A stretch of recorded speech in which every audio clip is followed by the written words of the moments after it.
Oh, hey there. So I've been writing some new music, which I'm very excited about, and I wanted to share the lyrics of one of these songs with you and kind of a little bit of insight on what it's about. So I'm gonna go ahead and read this to you. It's called If I Could Go Back. Dead inside, I stare through the bars of the cage I've made. I'm not my own, I am a slave to sin. Clearly I remember when I let the demon in. It's been so long, I don't know if I can live without him. I see the signs and I know where I'm going, and I don't know why I ever agreed to take this ride.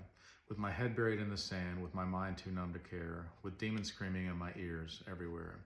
If I could go back before I gave my soul away, I'd find my younger self and I would say, don't you listen to those lies, don't you ever do what they say, don't look at what they show you, run away, run away, run away.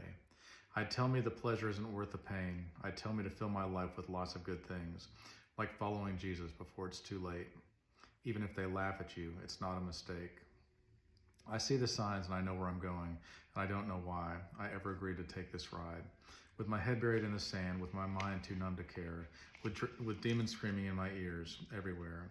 If I could go back before I gave my soul away, I'd find my younger self and I would say, don't you listen to those lies, don't you do what they say, don't look at what they show you, run away, run away, run away. I feel like there's no hope for me. I'm lost for all eternity. But if I could go back before I gave my soul away, I'd find my younger self and I would say, don't you listen to those lies, don't you ever do what they say, don't look at what they show you, run away, run away, run away. So I was talking to a friend of mine today because we were rehearsing.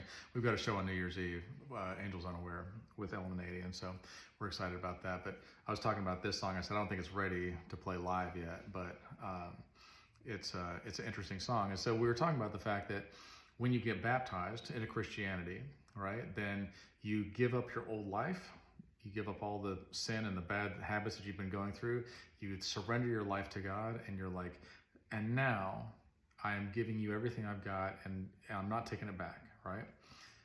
And when that happens, then all of a sudden doors start opening up for you, you become a new creation, and God makes you into something beautiful, okay? All of a sudden, the world looks different to you, and opportunities come, and you start doing things. You think, all I need to do is fix this one thing, and God's like, there's more than that. Let's just start with one thing and we'll work our way up from there. But it gets better and better and better. And the more time that passes, you're like, there's just more, right? It's almost like when we flip one of these houses, okay? And at first you're like, man, this is so much better than it was. We got it all cleaned out. And you're like, it's still gross, but it's better. Time passes, and then we're like, oh, look, we gutted it and we fixed things, and it's better. Every step is better than it was, but we always look forward to but there's more. And even when we're finished, we're like, now somebody can actually live here, right?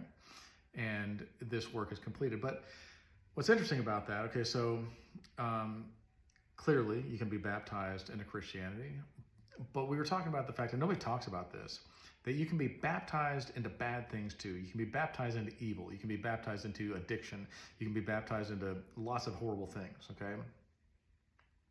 That are like the initiation, like the first step, like opening up the door to something that at the time seems very not that important, right? But it changes the trajectory of your life. It changes your destiny.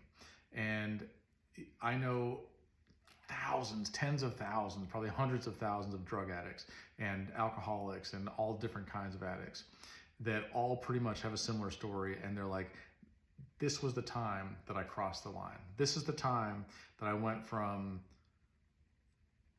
once I started, there was no going back, right? And so, the one I was talking to today said, I snuck behind somewhere and smoked a cigarette with my friends, stole our parents' cigarettes or whatever, and that crossed the line. To later on, becoming a needle junkie, okay? And nobody, when they're a kid, says, when I grow up, I want to be a heroin addict. Nobody says that. But one small step leads to another, to another, to another, and pretty soon you just go, we've already crossed that line. What difference does it make now? This isn't that much worse than the last thing. But that's why it's so important to make the decision to go, look, I don't want to be this person anymore. I have failed. I'm going to surrender my life to Jesus. I am going to do the right thing from here on out with as much as within me lies. And I'm trusting him for miracles, and I want to be baptized into faith. I want to be baptized into salvation, so that every step of the way is like, this is so much better than the one before, but there's more. There's more good things. I love you guys. I want the best for you.